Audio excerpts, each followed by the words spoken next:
우리 함께 기도하겠습니다. 하나님 아버지 감사합니다. 오늘 또 귀한 주 금요일 밤을 허락하여 주시고 우리가 주님께 말씀 듣고 기도하고 찬양함으로 한 주를 마무리할 수 있도록 인도하여 주시니 참으로 감사드립니다.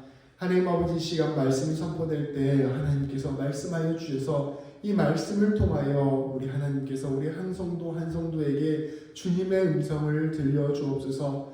아버지 이 말씀을 통하여 우리의 심령이 살아나게 하시고 이 말씀을 통하여 우리의 삶을 결단하게 하시며 이 말씀을 통하여 주님과 더욱더 가까워지는 우리 모두가 되게 하여 주옵소서. 성령님께서 우리 모두 가운데 함께하여 주셔서 말씀 전하기 비청하는 저에게도 함께하여 주셔서 아버지 하나님 이 말씀이 오직 하나님의 뜻에 합당한 말씀만 전해지게 하여 주시고 아버지 우리 모든 성도님들 가운데 함께하여 주셔서 이 말씀 가운데 꼭 필요한 말씀만 우리 가운데 새겨지는 귀한 역사를 이루어 주옵소서. 우리 주 예수 그리스도의 이름으로 기도합니다. 아멘.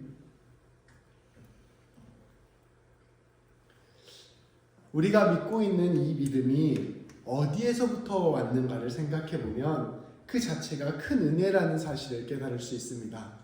우리 집사님 한 분 처음 예수님을 믿게 되고 예수님을 알게 되었을 때를 한번 생각해 봅시다. 그때 우리에게 누군가에게 말씀을 전해준 글이 있었을 것입니다. 근데 그것으로부터 뿌리를 깊이 들어가 보면 이 모든 말씀 전해지는 역사가 하나님께서 우리에게 주신 은혜요 복이라는 사실을 우리는 생각해 볼 수 있습니다. 로마서 10장 17절 말씀을 보면 믿음은 들음에서 나며 들음은 그리스도의 말씀으로 말미암았다라고 선포하고 있습니다. 우리가 그리스도의 말씀을 듣게 됨으로 말미암아 우리에게 믿음이 생겼다라고 선포하고 있는 것입니다.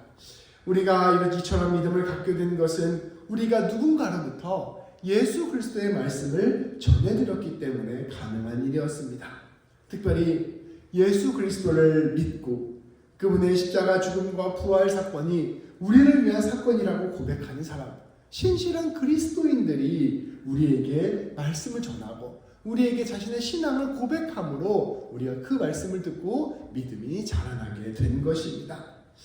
내가 진실로 말씀을 듣고 예수님을 믿겠다고 고백하는 그 사람들의 이야기가 우리를 믿음의 길로 인도하는 것입니다. 그런 사람이 가깝게는 우리의 가족들이 될 수도 있고 또 교회의 목회자들이 될 수도 있고 또 친구가 그러한 사람이 될 수도 있을 것입니다. 이처럼 우리는 누군가에게 신실한 그리스도인들에게 그리스도의 말씀을 전해받음으로 말미암아 우리의 믿음이 자라게 되는 것입니다. 믿음은 이와 같이 믿음의 사람들을 통하여 전해지게 되는 것입니다. 그렇다면 이 믿음의 역사를 타고 올라가면 어떻게 될까요? 나에게 믿음을 전해준 사람, 그리고 그 믿음을 전해준 사람에게 믿음을 전해준 사람, 또 그 믿음을 전해준 사람에게 믿음을 전해준 사람을 타고 올라가다 보면 결국은 그 뿌리에는 사도들이 있고 예수 그리스도가 있는 것입니다. 예수님과 사도들의 이야기가 2000년 전 굉장히 먼 이야기인 것처럼 보이지만 사실 우리가 믿고 있는 이 믿음 자체가 그들로부터 우리에게까지 흘러 마치 그 개주 달리기 할 때 바통을 건네주듯이 그렇게 그들로부터 우리에게까지 이어져 내려오게 된 것입니다. 그 사이에 수많은 사람들이 복음을 위해서 헌신하였습니다. 심지어 복음 때문에 죽음을 당하기도 하였습니다. 그런데 그 모든 것들이 이어져서 우리에게 복음이 전해진 것입니다. 예전에 조선시대 말기에 선교사님들이 한국에 전후 들어왔어요. 근데 그때 당시에 한국의 그 사망률이 굉장히 높았습니다. 자료에 따라 조금씩 다르긴 하지만 그 예전에 제가 한번 말씀드린 것 같은데 1900년대 후반, 1800년대 후반, 1900년대 초반에 한국 사람의 평균 수명이 남자는 21살, 여자는 23살이었어요. 그러니까 엄청 젊은 나이에 사람들이 다 죽은 거죠. 근데 사실은 그때도 오래 산 사람들이 있으니까 대부분 어린 아이들이 엄청나게 많이 죽은 것입니다. 그래서 이 어린 아이들의 질병에 굉장히 취약한 상태에 이 선교사님들이 오는 거예요. 근데 이 선교사님들이 복음을 전하다 보면 당연히 그 자녀들을 데리고 올 수도 있고 또 조선에서 결혼을 해서 거기서 자녀들을 낳을 수도 있었을 것입니다. 근데 안타깝게도 그 선교사님의 자녀들도 엄청나게 많이 죽었어요. 그래서 그 양화진이라고 해서 선교사님 무덤이 있는 땅이 있는데 거기 가면 아이들의 무덤이 따로 있습니다. 근데 너무 많은 아이들이 선교사님 자녀들이 죽어서 근데 그것들을 함께 이제 슬퍼하고 그들께 그 선교사님들께 감사하는 마음으로 이제 우리가 방문을 하기도 하고 그런 곳이에요. 그런 것처럼 이 수많은 사람들이 자신의 모든 것들을 내어드리며 헌신하고 수고한 끝에 우리에게까지 복음이 전해진 것입니다. 내가 믿음을 갖고 있는 것, 그것은 우리 하나님께서 우리를 위하여 열심히 일하시는 것이면서 동시에 우리의 믿음의 선배들의 지극한 헌신의 결과이기도 한 것입니다. 제가 그 아이를, 여기 다 이제 부모님들이신데요, 아이를 키워보면서 느낀 것이 있습니다. 그저 우리가 살아있다는 것 자체가 누군가의 지극한 헌신과 사랑의 결과물입니다. 우리가 어떤 사람을 볼 때 그 사람을 볼 때 이런 생각들이 들게 되는 거예요. 누구도 이 사람을 위해서 밤잠을 설쳐야 됐고 누군가 이 사람을 위해서 부지런히 일을 했어야 됐으며 누군가 이 사람을 위해서 지극한 사랑을 했구나. 우리 한 사람 한 사람이 생존해 있는 것 자체, 살아있는 것 자체가 그것을 말하고 있다는 사실을 제가 애들 키우면서 깨닫게 되었습니다. 누구도 그저 존재하는 사람이었고 그 존재 자체가 누군가의 사랑과 헌신의 결과이구나 하는 생각을 하게 되었습니다. 그래서 한 사람 한 사람이 참 귀한 존재예요. 누군가 어떤 한 사람이 있을 때 그 사람 그 자체도 굉장히 중요하지만 그 사람을 위해서 헌신한 사람들의 사랑과 헌신과 수고를 생각해 보면 그 사람이 참으로 귀하다는 것을 우리가 알게 되는 것입니다. 가끔씩 철없는 아이들이 부모님에게 엄마 아빠가 나에게 해준 게 뭐가 있어? 이런 소리를 하기도 합니다. 근데 애들 맞아야 돼요. 엉덩이를 했는데 맞아야 됩니다. 왜냐하면 이 자녀들 한 사람 한 사람이 살아있다는 것 자체가 부모가 얼마나 이 아이를 위해 헌신했는가를 보여주는 징표이기 때문입니다. 그래서 부모님들은 이런 아이들한테 이렇게 얘기하죠. 야, 너도 너 같은 나이 낳아서 한번 키워봐라. 이 키워봐야 그 마음을 알게 되기 때문입니다. 자녀들은 부모의 헌신을 알 리가 없고 그렇기에 이 부모님들은 이 헌신은 자녀를 키워볼 때 절절하게 느낄 수 있다는 것을 자식들에게 말해주고 싶어 하는 것입니다. 아이를 키워보면서 이렇게 한 사람 한 사람 성장 과정도 당연한 것이 없다는 것을 알게 되는 것처럼 우리는 누군가의 믿음을 위해서 헌신할 때, 복음을 전하려고 애써볼 때, 그리고 하나님의 사랑을 나누려고 애써볼 때 우리는 믿음이라는 것도 당연한 것이 아니구나라는 것을 깨닫게 됩니다. 이게 애를 키워보면 사람이 그냥 태어나기만 하면 저절로 자라나는 게 아니라 이게 엄청 이 사람한테 사랑과 헌신을 부어줘야 되는구나라는 것을 깨닫는 것처럼 우리가 믿음의 헌신들을 할 때, 복음을 전하려고 할 때, 누군가의 신앙을 양육하고 키워볼 때 이 믿음이라는 것이 그저 생기는 것이 아니라는 것을 알게 된다는 것입니다. 하나님께서 우리 한 사람 한 사람을 위해 하나님을 알게 하시기 위해서 정말 전심전력을 다 쏟으시는구나라는 것을 알게 되고 또 수많은 사람들의 기도와 사랑과 헌신을 통해 내 믿음이 이만큼 자라게 되었구나라는 것을 알게 되는 것입니다. 우리가 더 많이 알고 더 많이 느끼고 더 많이 사랑할수록 더 많이 헌신하고 더 많이 우리의 것을 내어줄수록 우리는 우리의 인생 앞에서 또 우리의 믿음 앞에서 겸손해지게 되는 것입니다. 이게 내 힘으로 내가 잘해서 내가 잘나서 잘하는 게 아니라 내가 이렇게 존재하는 게 누군가의 헌신과 사랑이구나. 또 내 믿음에 있어서도 내가 내 신앙이 좋고 내 믿음이 좋아서 이렇게 신앙이 자라난 게 아니라 하나님의 쓰심과 수많은 믿음의 선배들의 헌신과 지금도 날 위해서 수고해주는 많은 동역자들 때문에 내가 이렇게 믿음이 자라게 되었구나라는 것을 깊이 겸손하게 깨닫게 된다는 것입니다.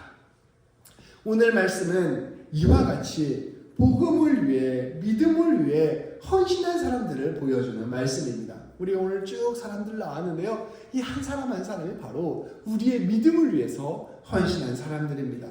이들은 바울과 동역하며 복음 전도에 힘썼던 사람이요. 또 골로새 교회를 위해서 헌신한 사람들이었습니다. 그리고 이들은 오늘 우리에게 복음이 전해지기까지 수고하고 헌신한 수많은 이들 중에 한 사람 한 사람들이었습니다. 이들을 바라보며 오늘 우리는 이들이 헌신한 믿음의 선배들에 대한 감사의 마음과 또한 우리 또한 그 일을 감당하는 충실한 그리스도인이 되어야겠다는 결단을 함께 하여야 할 것입니다. 오늘 말씀을 하나하나 차례차례 살펴보면서 함께 말씀을 나누어 보고자 합니다. 먼저 7절과 8절 말씀입니다. 우리 같이 한번 읽어볼까요? 시작. 두기고가 내 사정을 다 너희에게 알려주리니 그는 사랑받는 형제요 신실한 일꾼이요 주 안에서 함께 종이 된 자니라. 내가 그를 특별히 너희에게 보내는 것은 너희로 우리 사정을 알게 하고 너희 마음을 위로하게 하려 함이라. 아멘. 이제 오늘 말씀 내용이 골로새서의 마지막 내용이잖아요. 그러면서 이제 바울이 자기와 함께 있는 사람들을 하나하나 소개하면서 이 사람들이 여러분들에게 문안을 전하고 있습니다라고 이야기하고 있는 것입니다. 근데 그때 이제 바울이 첫 번째로 소개한 사람이 바로 두기고예요. 이 두기고는 사랑받는 형제이자 신실한 일꾼이자 주 안에서 함께 예수님의 종이 된 귀한 사람이었습니다. 복음을 위하여 신실하고 성실하게 헌신한 주님의 사람이었습니다. 이 사람을 첫 번째로 소개한 이유가 있어요. 왜냐하면 이 두기고가 오늘 우리가 함께 읽은 말씀 골로새서 편지를 가지고 이 골로새 지역으로 간 일종의 메신저였기 때문입니다. 이 두기고가 이 바울이 쓴 편지를 들고 이제 직접 골로새 교회에 찾아가서 이제 그 골로새 교회 성도들에게 편지를 줄 뿐 아니라 지금 바울은 이러한 상황입니다. 지금 우리 형편은 이러합니다라는 것을 전해주고 또 그 골로새 교회 사람들을 위로하여 주고 그들을 격려하여 주고 그들을 신앙의 옳은 길로 인도하려고 애쓰게 되는 사람, 이 사람이 바로 두기고였던 것입니다. 그래서 이 사람을 먼저 소개하면서 여러분 이 사람을 믿고 이 사람이 내가 보낸 사람이니 믿을 만한 사실이라는 것을 받아들이고 이 사람과 더불어 앞으로의 일들을 해나가십시오라고 바울이 먼저 이야기하고 있는 것입니다. 바울이 감옥에 있어서 가지 못하기 때문에 바울을 대신하여 일종의 대사가 되어서 이 두기고가 골로새 교회에 가게 된 것입니다. 두기고는 서로가 서로를 위해서 도움이 되어주고 서로가 사랑의 교제와 위로를 나누며 예수님 안에 살아낸 교회의 모습을 그대로 보여줍니다. 비록 이 시대가 굉장히 힘들고 어려운 상황이었고 각각의 교회들이 흩어져 있었고 그리스도인들이 굉장히 적은 수였지만 이들은 이러한 상황에도 아랑곳하지 않고 서로가 서로에게 사람을 보내고 서로가 서로에게 편지를 보내서 귀한 그리스도의 아름다운 공동체를 세우고 이들이 귀한 교제를 나누었다는 사실을 두기고를 통해서 함께 나눌 수 있습니다. 두 번째로는 오네시모에 관한 말씀입니다. 우리 9절 말씀입니다. 제가 봉독하겠습니다. 신실하고 사랑을 받는 형제 오네시모를 함께 보내노니 그는 너희에게서 온 사람이라 그들이 여기 일을 다 너희에게 알려주리라. 아멘. 바울은 두 번째로 오네시모를 설명하였습니다. 소개하였습니다. 이 오네시모가 어디에 나왔냐면 우리 지난번 말씀 나눌 때 빌레몬서에 나왔던 사람입니다. 이 오네시모는 이미 그 골로새 교회에서 매우 중요한 역할을 감당하고 있었던 빌레몬이라는 사람의 도망친 노예였습니다. 이 빌레몬이라는 사람에게서부터 도망쳐서 이 바울을 찾아오게 된 거예요. 근데 이 바울이 이 오네시모에게 복음을 전하고 이 사람이 온전히 새로운 사람이 되도록 바울이 이끌어 나갔습니다.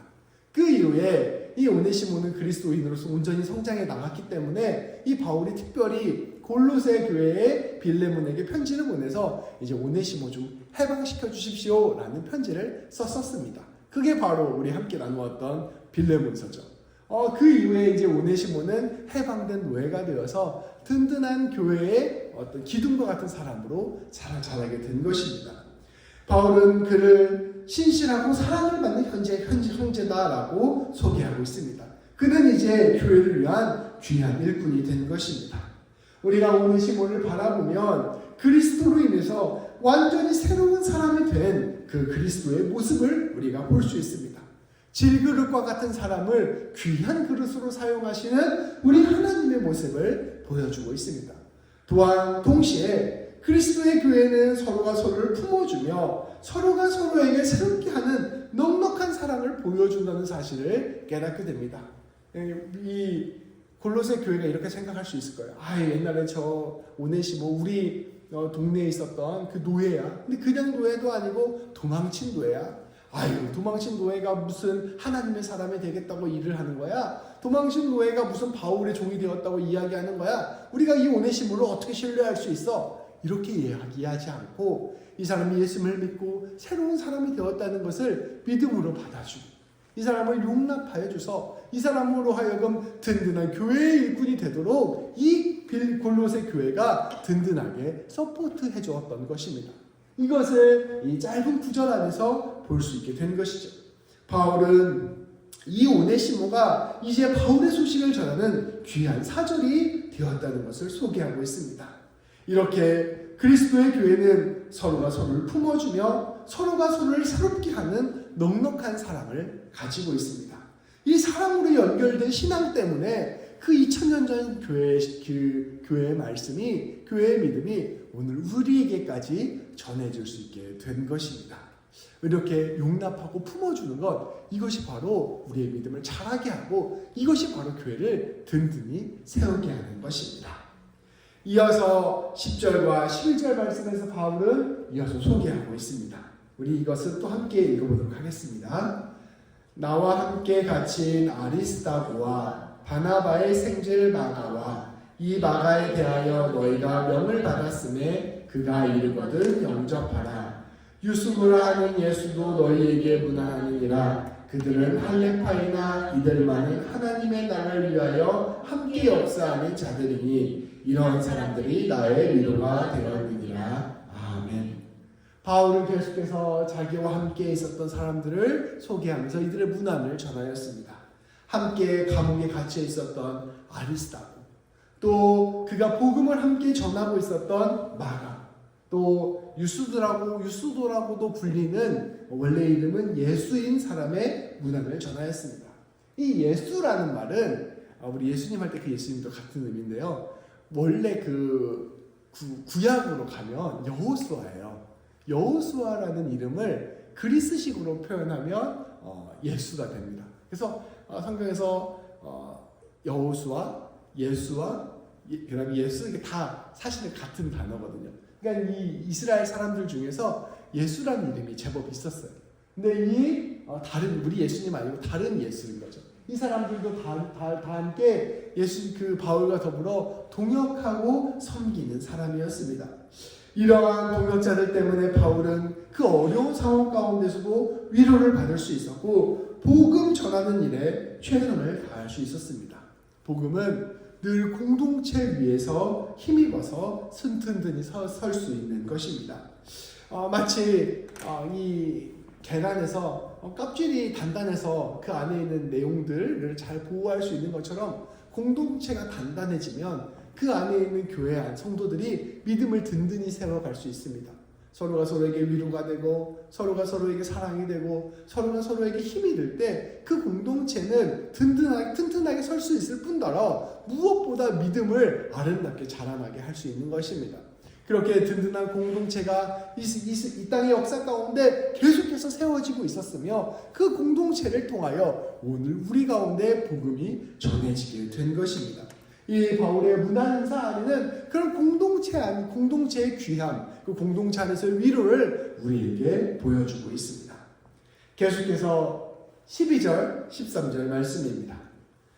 그리스도 예수의 종인 너희에게서 온 에바브라와 너희에게 문안하느니라. 그가 항상 너희를 위하여 애써 기도하여 너희로 하나님의 모든 뜻 가운데서 완전하고 확신 있게 서기를 구하나니 그가 너희와 라오디게아에 있는 자들과 히에라볼리에 있는 자들을 위하여 많이 수고하는 것을 내가 증언하노라. 아멘. 바울은 계속해서 소개하면서 이번에는 에바브라에 관하여 문안을 전하고 있습니다. 이 에바브라는 제가 몇 번 전에도 말씀드렸는데요. 골로새 교회를 직접 세운 사람입니다. 이 에바브라는 에베소에 있었던 바울을 방문해서 이 바울에게서부터 예수 그리스도의 복음을 받아들입니다. 그리고 예수 그리스도의 복음을 받아들인 이 에바브라가 골로새 지역으로 가게 되는 거예요. 거기에서 복음을 전하고 거기에서 골로새 교회를 세웠습니다. 쉽게 말하면 이 에바브라가 이 골로새 교회의 창립자와 같은 사람인 것이죠. 근데 그는 여기에서 그치지 않고 오늘 말씀에 보면 늘 이들 위해서 애써 기도하고 또 하나님의 뜻 위해서 온전하게 믿음 위에 굳게 서기를 위해서 매 순간 기도하였습니다. 에바브라는 교회를 세웠을 뿐 아니라 이 교회를 위하여 계속해서 기도하고 섬겼던 귀한 사람이었던 것입니다. 그는 골로새 교회를 위해서 수고하고 헌신하였고 또 골로새 주변 지역에 있는 라오디게아와 히에라볼리에 있는 사람들을 위해서 헌신하였습니다. 에바브라는 성경에 아주 많이 등장하진 않았지만 누구보다도 복음을 위해서 헌신하고 누구보다도 교회를 섬기던 귀한 일들을 감당하였습니다. 우리가 에바브라를 완전히 무명이라고 볼 수는 없지만 교회는 이처럼 이름 없이 빚도 없이 헌신하고 수고한 사람들에 의해서 세워진 공동체입니다. 그들의 이처럼 이름 없이 이 모든 일들을 감당한 것은 그들의 마음속에 복음이 가득 채워져 있었기 때문입니다. 우리 예수님께서는 우리 안에도 이와 같이 복음이 가득 채워지기를 원하십니다. 그렇게 될 때 우리는 누구보다도 큰 은혜를 감당할 것이고 우리가 혹 무명이라도 우리의 삶 가운데서 주님의 일을 넉넉히 드러내는 귀한 일들을 감당해야 될 것입니다. 에바브라와 같은 사람들이 2000년 기독교 역사 가운데 곳곳에 별과 같이 빛나고 있었기 때문에 이 교회는 날이 갈수록 융성해질 수 있었고 날이 갈수록 든든히 세워질 수 있었던 것입니다. 끝으로 14절 말씀을 통해서 바울은 누가와 데마가 문안 인사를 드린다고 전하고 있습니다. 누가는 우리가 누가복음 할 때 그 누가라고 우리가 생각을 하는데요. 이 누가는 의사였습니다. 누가는 의사로서 묵묵히 바울을 돌보았습니다. 바울은 치료하기 어려운 안 고쳐지는 오랜 질병을 가지고 있었습니다. 혹자는 그게 눈 지방 안질이라고 보기도 하고 또 혹자는 요즘은 뇌전증이라고 하나요? 간질병이라고 보기도 합니다. 근데 어쨌든 치료되지 않는 병이었고 사람들 보기에 굉장히 민망한 병이었습니다. 그래서 늘 이 바울을 돌봐주고 케어해줄 사람이 필요했는데 누가가 묵묵히 그 일을 감당한 것입니다. 누가의 지속적인 돌봄은 바울이 사역을 감당하는 데에 큰 도움을 주었습니다. 누군가를 돕고 섬기는 일, 누군가는 그저 보조적인 일에 불과하다고 하는 그 일이 복음에 어쩌면 결정적으로 중요한 역할이 될 수 있음을 누가는 우리에게 보여줍니다. 그러니까 복음 전하는 데에는 주인공이 아닌 사람이 따로 없는 거예요. 그 다음에 우리가 그 영화 같은 데 보면 막 별과 같이 빛나는 스타와 엑스트라가 따로 있는 게 아닙니다. 하나님 보시기에 모두가 굉장히 존귀한 존재이고 이들 모든 섬김을 통하여 하나님께서는 아름답게 복음의 역사를 이루어 가시고 그 역사를 통하여 하나님께서는 귀하게 일을 하고 계시는 것입니다. 수많은 우리의 믿음의 선배들은 기꺼이 이러한 일들을 기쁨으로 감당하였습니다. 그리고 그 헌신과 섬김이 복음의 귀한 통로가 되었습니다. 그 누가가 인사를 전하고 있는 것이죠. 그리고 뒤에 있는 대만은 다른 한편으로서 우리에게 교훈을 줍니다. 대만은 복음을 충실하게 한때 감당하였지만 훗날에 세상의 즐거움을 잊지 못해 복음을 떠나고 말았습니다. 대만은 아무리 한데 복음에 매일 삶을 산다 할지라도 다시 복음으로부터 떠날 수 있음을 우리에게 보여주는 사람입니다. 바울은 이와 같이 한 사람 이들과 함께하고 있는 이들을 통하여 무단 인사를 시켰습니다. 이 무난 인사 가운데 등장한 사람들은 우리 기독교 역사 가운데 우리 한 사람이 믿음을 갖기까지 각자의 모습대로 각자의 모양대로 얼마나 많은 사람들이 수고하고 헌신하였는지를 그대로 보여줍니다. 그 모든 일에는 다 각각의 가치가 있더라고요. 제가 예전에 보니까 예전에 보통 목사들은 이렇게 눈에 드러나는 자리, 그다음에 사람들의 인정을 받는 자리, 이런 자리에 있고 또 약간 사모님들은 좀 그것보다는 가리워진 자리, 수고하는 자리에 있잖아요. 근데 우리 사회도 보면은 보통 남자들이 막 그런 일들을 많이 하고 여자들은 주로 집안일을 하고 이런 구조들이 막 있었잖아요. 그런데 제가 집에서 좀 일을 해보고 애들 육아해보니까 생각이 정말 많이 바뀌었어요. 이 애들을 섬기고 애들을 돌보고 또 집안을 하는 일이 보통 힘든 일이 아니더라고요. 그런데 이 스포트라이트는 다 이쪽에 받으니 그것 겹해서 더 어려운 일이 있더라고요. 그러니까 제가 아이들을 키우니 그때 그 김용신 집사님하고도 얘기를 했는데 매일 애들하고 있으면 점점 원성이 높아질 수밖에 없어요. 그래서 맨날 처음에 원래 제 그 아빠의 이미지는 항상 착하고 화도 안 내고 이렇게 애들이 오면 품어주고 이렇게 선한 역할을 했는데 한 이제 1년 가까이 키우다 보니까 맨날 소리 지르고 맨날 화내고 맨날 짜증내고 막 점점 원성이 높아지고 막 이런 내 모습을 막 발견하거든요. 하루에 몇 번씩 화를 내고 있는 내 모습을 발견하게 되더라고요. 근데 이제 아내가 집에 오면 아내는 끝나고 오니까 그 시달리는 건 다 제가 하고 아내는 아이들의 사랑과 그 뭐랄까 그런 걸 다 독차지하더라고요. 그래서 막 엄마 환영해주고 반가워해주고 엄마 편 되고 저는 같이 이제 쓸쓸하게 소외돼서 설거지도 하고 이런 모습을 보면서 이게 빛나는 자리는 누군가의 헌신과 고생 위해서 이루어지는구나라는 것을 굉장히 많이 느끼게 됐거든요. 근데 이제 제 아내 얘기 들어보면 또 반대로 또 다르겠지만 어쨌든 그 세상의 모든 일들이 결국은 눈에 빛나는 자리와 함께 조연의 자리도 필요하고 헌신하는 사람의 자리도 필요하고 이름도 없이 빛도 없이 수고하는 사람들의 자리가 필요하다는 것을 제가 막 요즘 많이 느끼고 있습니다. 그리고 그 모든 것들이 더 모든 사람들이 값지고 귀하고 어쩌면 보이지 않는 곳에서 수고하고 헌신하는 사람들이 더 값질 수 있다는 생각을 하게 됩니다.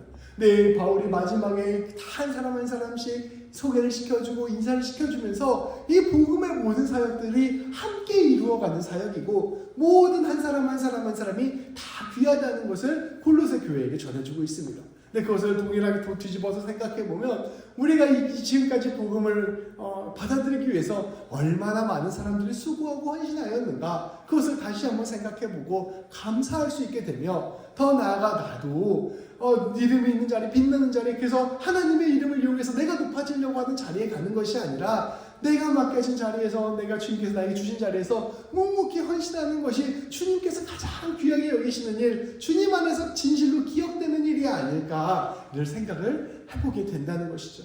오늘 마지막에 문안 인사에 담겨있는 가장 값진 의미는 저는 그러한 의미라고 생각합니다.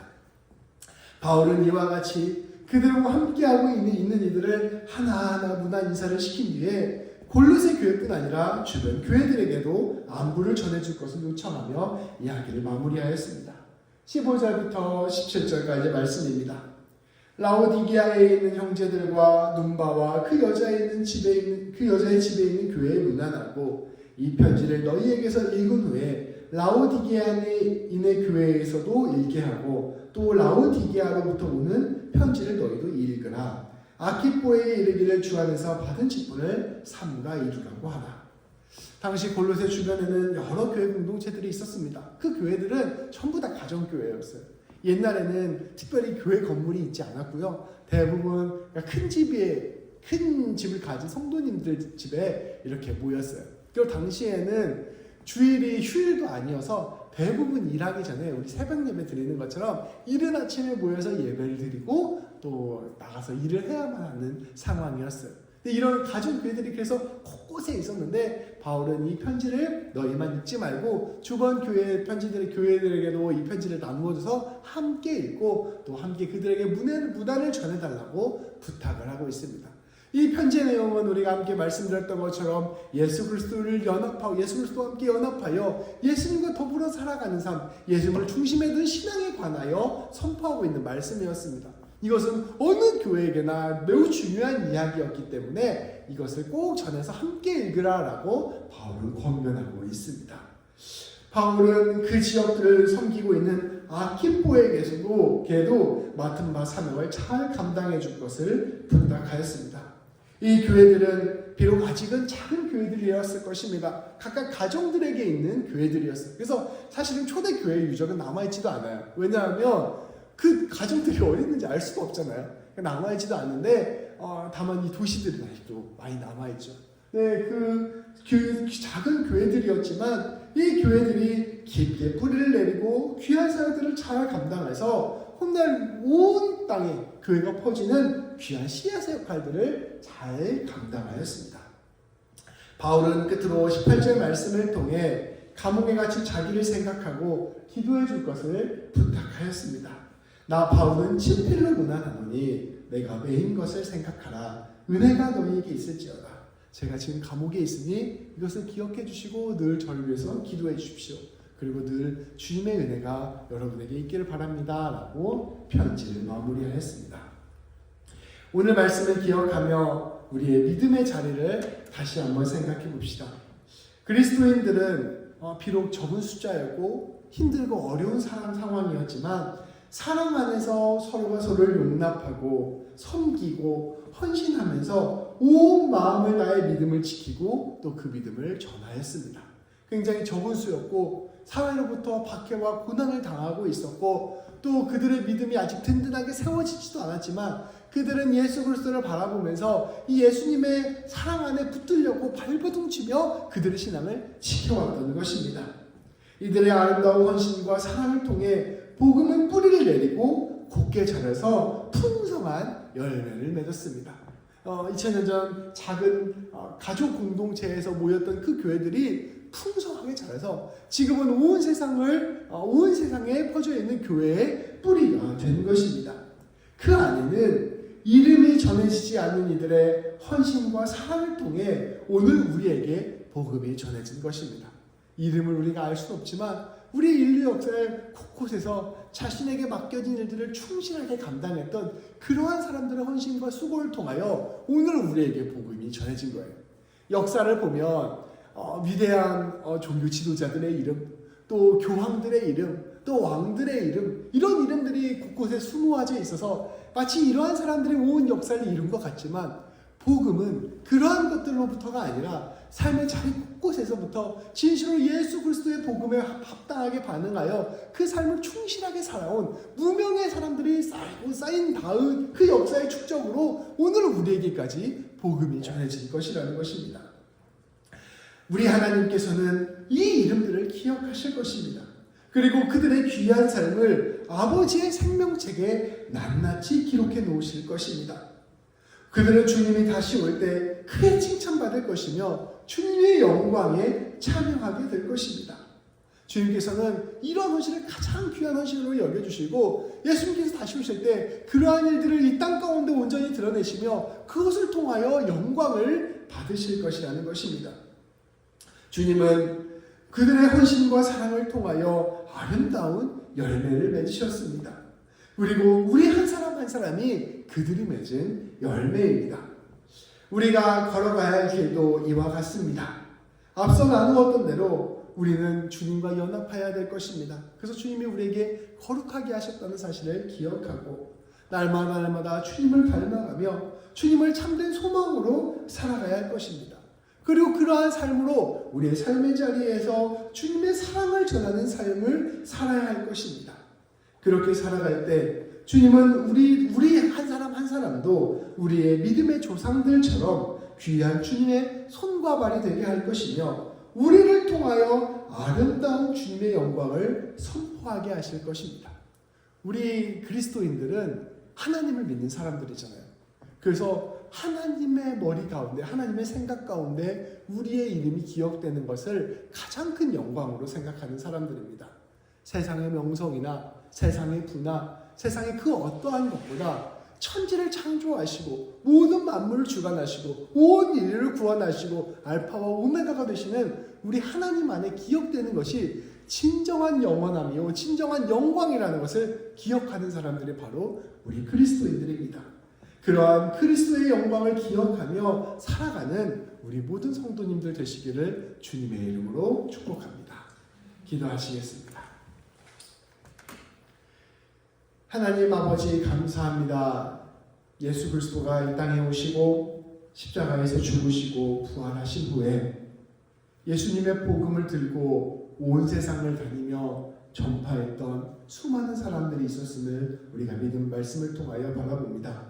그들은 작게는 삶의 작은 공동체로부터 크게는 먼 땅에 가서 복음을 전하는 일에 이르기까지 각자의 맡은 바 주님께서 허락하신 그 일들을 충실하게 감당하였습니다.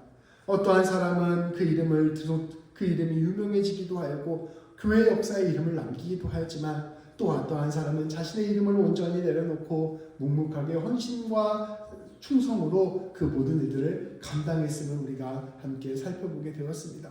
하나님, 그러나 이 모든 이들이 하나님의 거룩한 생명책에 이름이 기록되어져 있고 이 모든 이들이 하나님의 영광 가운데 참여한 자가 되었음을 우리가 믿음의 눈으로 또한 함께 바라보았습니다.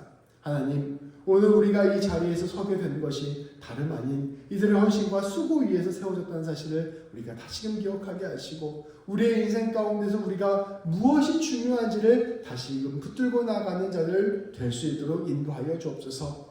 하나님, 우리도 하나님을 가장 귀한 분, 하나님 머리 안에 하나님의 생각 안에 기억되는 것이 가장 귀한 일, 또 하나님의 뜻에 합당하게 주님을 바라보며 주님께 충성하고 헌신하는 일이 가장 소중한 일이라는 사실을 마음 가운데 다시금 새기게 하여 주시고 우리의 삶의 자리에서 주님의 영광을 위하여 우리의 삶을 내어드리는 우리 모두가 되게 하여 주옵소서. 하나님, 그리하여 이 자리에 있는 우리 임미경 집사님, 임경미 집사님, 전재 집사님의 삶을 통하여 풍성한 주님의 영광과 주님의 사랑과 주님의 일하심과 주님의 뜻이 이 땅 가운데 또 우리 교회 가운데 그리고 삶의 자리 가운데 풍성하게 임할 수 있도록 인도하여 주옵소서. 예수님의 이름으로 기도합니다. 아멘.